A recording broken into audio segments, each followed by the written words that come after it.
नमस्कार, मैं आरबी सिंह यादव और आप देख रहे हैं मेरा YouTube channel R B Singh Yadav editor. आज मैं आपको कुछ ऐसे तथ्य पेश करूंगा जो आप सुनकर के दंग रह जाएंगे।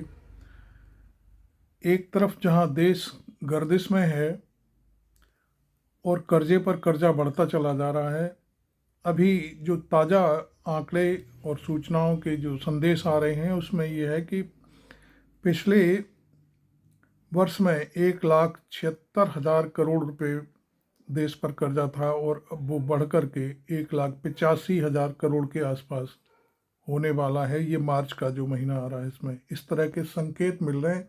ये कोई मेरी अपनी बनाई हुई कहानी नहीं है, बल्कि मुझे ये सारे जो तथ्य हैं, देश में जो आंकड़े पेश होते हैं, जो हर व्यक्ति पर कितना कर्जा है, क्या इसी तरह से देश पर कितना कर्जा है, ये सारी चीज़ें सामने आती हैं। उसी के आधार पर हम आपके सामने रख रहे हैं।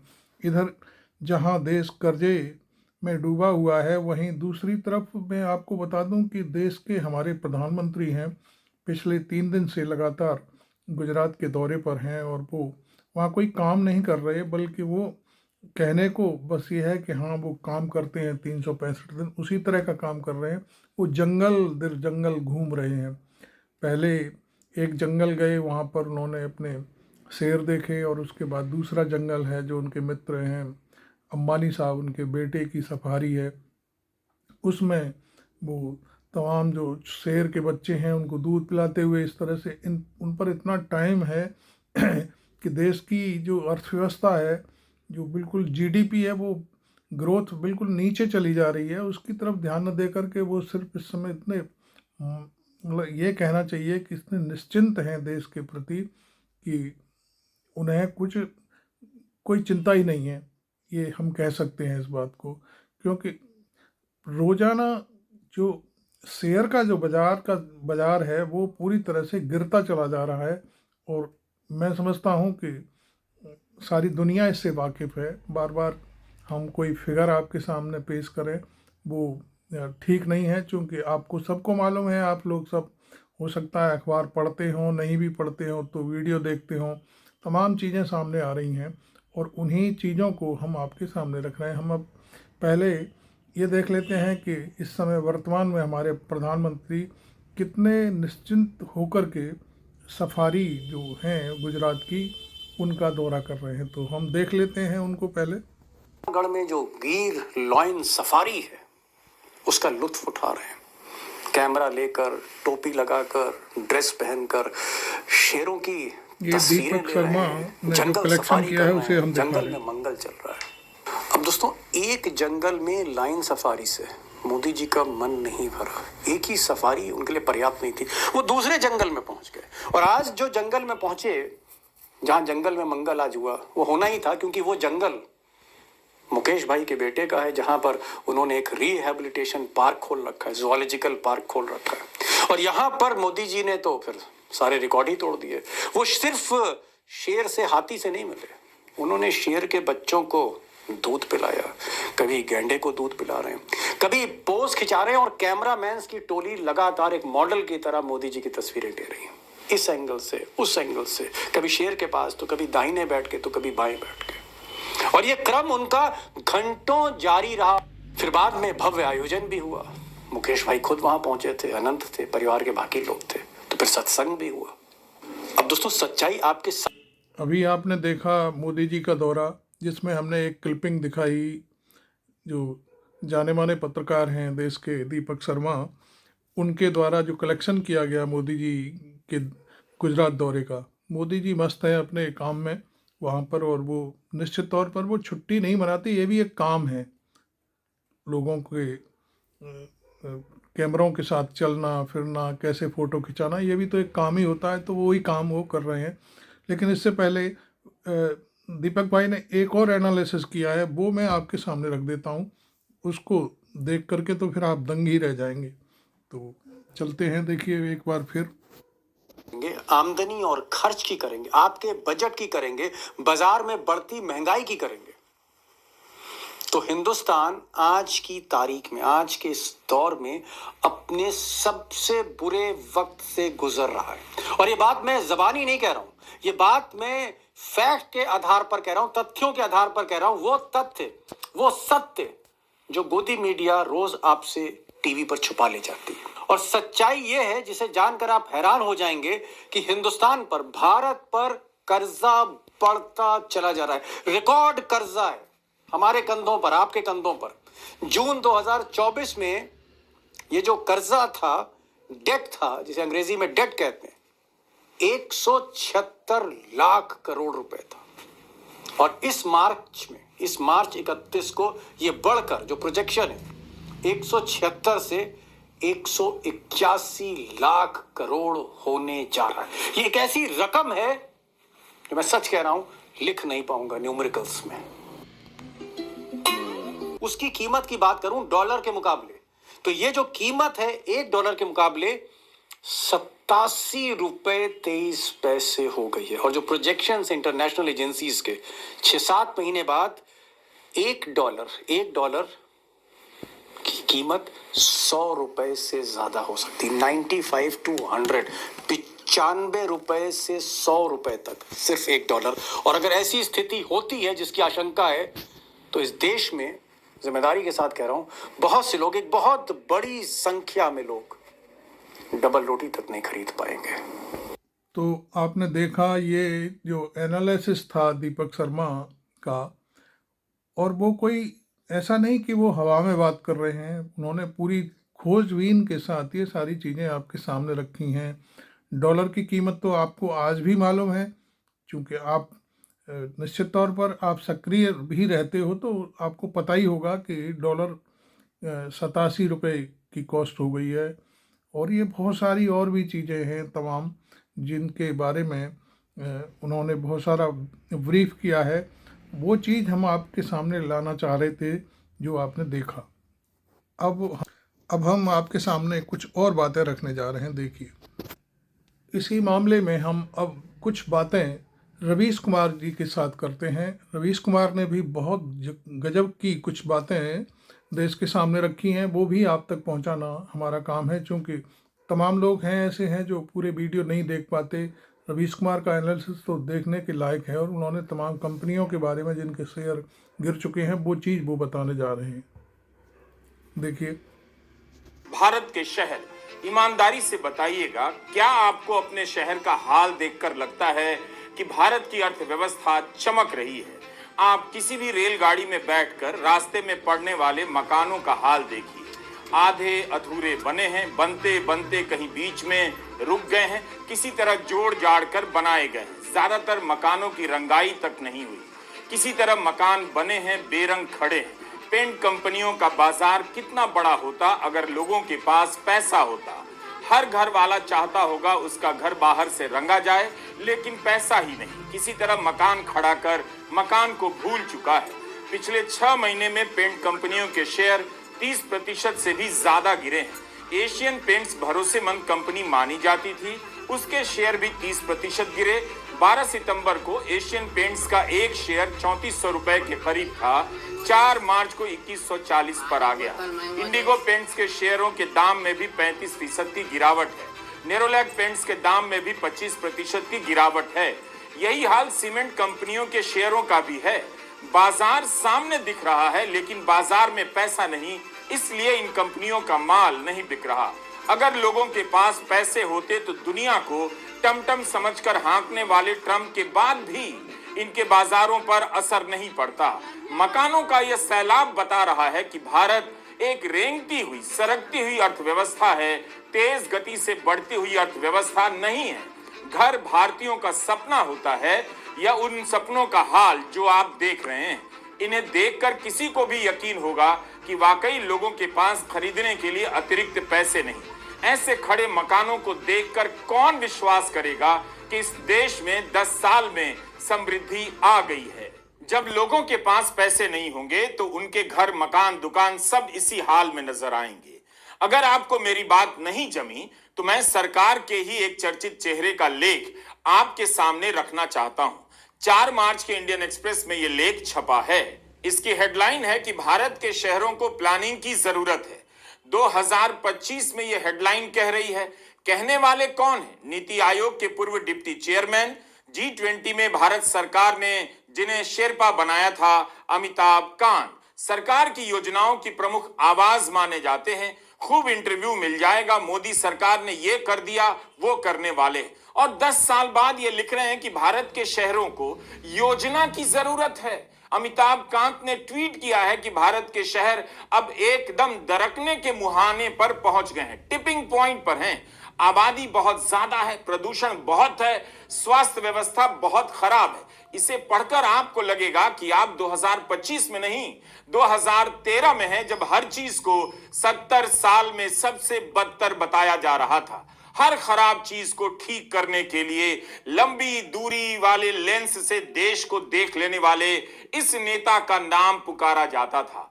प्रधानमंत्री बनने के 1 साल बाद 25 जून 2015 को इन्होंने स्मार्ट सिटी योजना लॉन्च की, लेकिन अब वे अपने लेंस से स्मार्ट सिटी की तस्वीर नहीं लेते।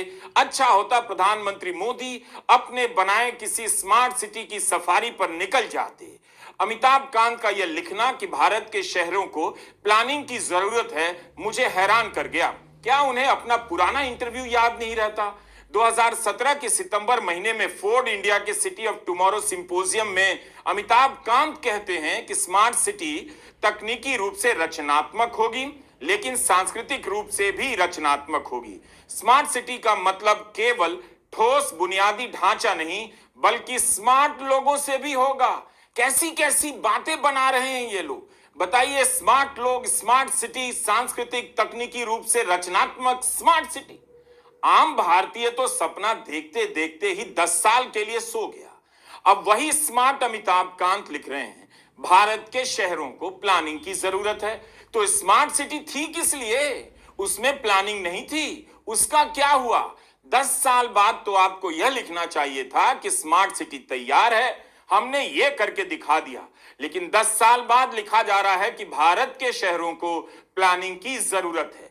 2018 में यही जनाब डावोस के विश्व आर्थिक फोरम में प्रवचन दे रहे थे, स्मार्ट सिटी टॉप नॉच होगी, मतलब शहर चमक उठेंगे, सुविधाओं की झड़ी लग जाएगी। तो क्यों नहीं भारत के शहर टॉप नॉच हो सके? अमिताभ जी, इंडियन एक्सप्रेस में छपे अमिताभ कांत और रणवीर नागाइच का लेख है कि भारत के शहरों को प्लानिंग की जरूरत है। तो फिर स्मार्ट सिटी क्या थी? कागजी प्रोपेगेंडा। इंडियन एक्सप्रेस के इस लेख में अमिताभ कांत ने सिंगापुर का उदाहरण दिया है, लेकिन यहां भी अमिताभ कांत भूल गए। 2016 में ढोलेरा की तस्वीरों को लेकर ट्वीट कर रहे थे कि यह भारत का सबसे बड़ा पाथ ब्रेकिंग काम है। नया ग्रीनफील्ड स्मार्ट सिटी बन रही है जो आकार और अनुपात में सिंगापुर से भी बड़ी होगी। कोई पूछे इनसे कि 2016 से 25 आ गया, क्या ढोलेरा, गुजरात का ढोलेरा सिंगापुर बन गया? ये सिंगापुर है। इस वीडियो में सिंगापुर की झलक देख लीजिए ताकि पता रहे कि किसके नाम पर ये सपने दिखाते रहे और अंत में उन सपनों को कैसे आधा अधूरा छोड़ दिया गया। 2025 में अमिताभ कांत ज्ञान दे रहे हैं, भारत को सिंगापुर की तरह शहर बनाने चाहिए। दिखाइए ना कि 10 साल में इसके जैसा कहां शहर बनाया है।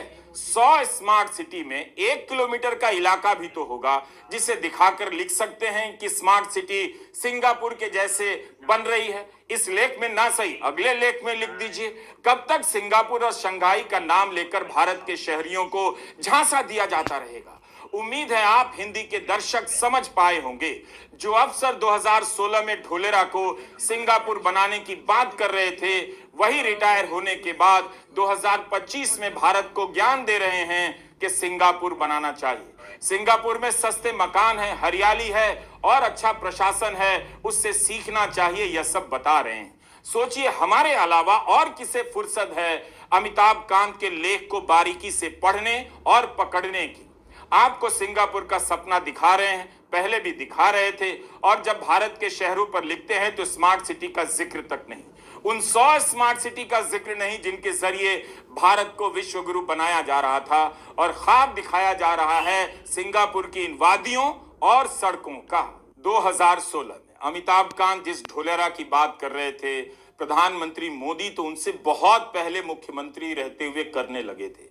2013 से ही 2008 से ढोलेरा का स्मार्ट सिटी प्रोजेक्ट है, बल्कि स्मार्ट सिटी प्रोजेक्ट एक पायलट प्रोजेक्ट के रूप में मनमोहन सिंह के समय शुरू किया गया था। मोदी सरकार ने इसे बड़े स्केल पर लॉन्च कर दिया, लेकिन स्मार्ट सिटी कहां है? क्या आपके शहर का कोई हिस्सा स्मार्ट हो गया है?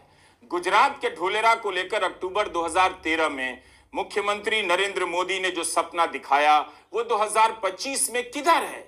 हम अहमदाबाद से 80 किलोमीटर दूर समुद्र तट की तरफ एक नया पूरा शहर बना रहे हैं। नया शहर बना रहे हैं जो पूरी तरह सारी व्यवस्थाएं होगी। और वो कैसा शहर होगा, जैसे मैंने कहा ना, मेरा स्केल और स्पीड वाला मामला तो रहता ही हर चीज में। मित्रों, आज जो दिल्ली है, हजारों साल के बाद जो आज दिल्ली बना है, उसकी जो साइज है, ये हमारा जो नया धौलेरा बनेगा, उसकी साइज दिल्ली से डबल है। देखा आपने? ये हमारा जो धौलेरा बनेगा, आज जो सांगाई है, उस सांगाई से 6 गुना ज्यादा बड़ा हमारा वो धौलेरा बनने वाला है। सुन लिया मोदी जी को 6 आपने? Time more। तो मित्रों, उस लेवल पे हम सोच रहे हैं और हमें विश्वास है कि नए शहर बनेंगे। आम सामान्य मानवी की जो आवश्यकता है, व्यवस्था है, उसको बल मिलेगा। इस बयान को 22 साल हो गए। ढोलेरा की गाड़ी कहां तक पहुंची, आप खुद ही खबरों में चेक कर लीजिए। जिस शहर की तुलना शंघाई से की जा रही थी, आज तक उसमें एक भी 5 सितारा होटल नहीं खुल सका। खबर है कि मैरियट यहां पर 5 स्टार होटल खोलेगा। अहमदाबाद और ढोलेरा के बीच आज तक एक्सप्रेसवे बनकर पूरा नहीं हुआ। उम्मीद है इस साल पूरा हो। 17 साल हो गए। सच यह है कि आज बेंगलुरु से लेकर पटना तक हर शहर की हालत बुरी है। आप सोच रहे होंगे कि हम अमिताभ कांत के लेख पर इतनी बात क्यों कर रहे हैं, इसका शेयर बाजार के डूबने से क्या संबंध है? लेकिन संबंध है। जब आपके शहर कबाड़ होंगे तो निवेश कपार में नहीं होगा। कोई भी निवेशक आएगा तो इन शहरों को देखेगा, केवल फ्लाईओवर और एक्सप्रेसवे देखकर नहीं लौट जाएगा। वो इनसे गुजरते हुए भारत के शहरों, बस्तियों को भी देखेगा और आर्थिक हालात का अंदाजा लगाएगा। अगर कोई पटना आया और गंगा पर बने पुल को देखकर वाहवाही करने के बाद उसी पुल के नीचे से बनी इस बस्ती को देखकर कितनी देर प्रभावित रहेगा? इस हाल में भारत की शहरी आबादी आज भी रहती है। जब आप लेख पढ़ते हैं कि भारत के 1 अरब लोगों की क्रय शक्ति कमजोर हो गई है, तो ऐसे इलाकों को देख आइए कि आज भी न्यूनतम मुद्रा के साथ लोग कैसे जी रहे हैं। आपने देखा, जाने माने पत्रकार हमारे रवीश ने भी पूरी कलई खोल कर रख दी। और ये वीडियो हमने इसलिए दिखाया कि जो स्मार्ट सिटी का सपना दिखाया गया था, उसमें अमिताभ कांत भी थे उस दौरान। इसलिए इंडियन एक्सप्रेस का लेख रवीश ने पूरा उद्धृत कर दिया कि तब क्या कहा गया था, अब क्या कहा जा रहा है। यही नहीं, अमिताभ कांत से पहले हमारे नरेंद्र मोदी जो गुजरात के प्राइम मिनिस्टर थे, तब क्या कह रहे थे, धौलेरा दिल्ली से डबल होगा। पता नहीं डबल हुआ कि सिंगल हुआ या चौथाई बना या क्या बना। हमने तो गुजरात घूम करके कभी देखा नहीं, धौलेरा भी हमने नहीं देखा, लेकिन रवीश भाई ने पूरी वहाँ परतें खोल करके रख दी। यहाँ तक कहा गया था कि शंघाई जो चीन का सबसे सुंदर शहर है, उससे 6 गुना ज़्यादा होगा और उस टाइप से ही सारी व्यवस्थाएं होंगी। और अंत में बस एक ही बात कह देते हैं, ये हमारी सोच है। बस केवल वोटर को भ्रमित करने के अलावा शायद मैं समझता हूँ मोदी जी के भाषण में और कोई चीज़ नहीं है। ये बातें इसलिए बताई जा रही हैं कि वर्तमान में मोदी जी वहीं जा रहे हैं गुजरात, और वहाँ पर शेरों के साथ खेल रहे हैं। उन्हें न शेयर गिरने की चिंता है, न महंगाई की चिंता है, न बेरोजगारों की चिंता है, और ना ही और किसी चीज़ की चिंता है। वो मस्त हैं, काम कर रहे हैं, बस ये दिखाया जा रहा है। खैर, हमने ये वीडियो इसलिए बनाया कि आप तक पहुंच जाए वर्तमान स्थिति भारत की क्या है। हमने शुरुआत में भी कहा था कि देश पर कर्जा, अभी जून के महीने में जब चुनाव हुआ था लोकसभा का, तब 176 लाख करोड़ था, और शायद पहले मैंने 1 करोड़ 85 बोला था। उसको मैं करेक्ट करते हुए आपको बता दूं कि 1,81,00,000 करोड़ के आसपास पहुंचने वाला है कर्जा देश के ऊपर। लेकिन मोदी जी को न चिंता है, न उनके मंत्रिमंडल को चिंता है, न वित्त मंत्री को चिंता है, बल्कि किसी को कोई चिंता नहीं है। और देश की अर्थव्यवस्था कहाँ जा रही है, इस बात से भी उनको कोई फ़र्क नहीं पड़ता। आप कितने भी लेख लिखते रहिए, आप कितने भी वीडियो बनाते रहिए, मैं समझता हूँ ये सरकार इतना चिकना घड़ा हो गई है कि कुछ भी सुनने को तैयार नहीं है। सुन भी रही होगी तो उस पर कोई अमल नहीं करती। पहले ये सारी चीज़ें होती थीं, लोग क्रिटिसाइज करते थे, उस क्रिटिसिज्म को लोग दिल से लगाते थे और उस पर अमल भी करते थे। लेकिन आज के हालात ये हैं कि आप कुछ भी बोलते रहिए, कुछ भी करते रहिए, कोई फ़र्क नहीं पड़ता। वर्तमान में देश किधर जा रहा है किसी को कोई परवाह नहीं है। खैर, ये वीडियो आपने यहाँ तक देखा, मुझे बहुत खुशी हुई। और चैनल अभी तक सब्सक्राइब नहीं किया हो तो ज़रूर कर लें। और वर्तमान जो हालात हैं दिन प्रतिदिन के, हम आपको दिखाते रहें। बस हमारा यही आपसे निवेदन है कि आप वीडियो को लाइक भी कर लें और शेयर भी कर लें चाहें तो। Thank you very much. मैं आरबी सिंह यादव।